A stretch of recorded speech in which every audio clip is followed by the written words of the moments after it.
सखी hello संगाते hello देखो ले बोले देखो सतरीले सखी आज ना आम काशीराज फुल दिन देखो कितनी सुंदर देखा जाए सांग माने सतरे किलो सतरीले बोला आज प्रथम थर तमसे तम काशीराज फुल दिन रे पाद देखी मो मन का भारी आनंद सखी माने सतरे किलो जेमा सतरीले ए सांग हेलो तम माने तो जानु छ मते फगन रे ना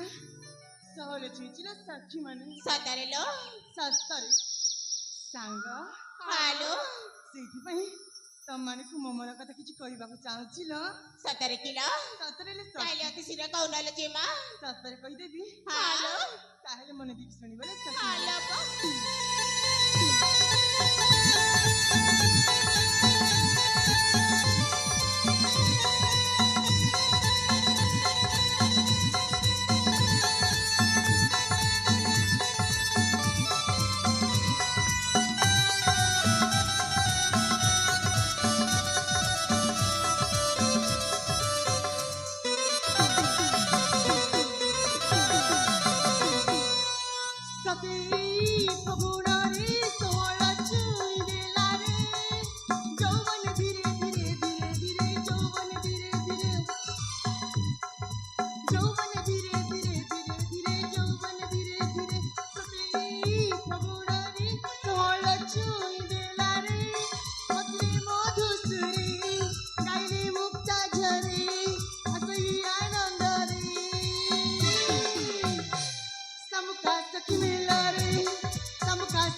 आले सखी हेलो जेमा संगाते हेलो मु जहा कुछ मन दिख सुनी छ ना बोले हेलो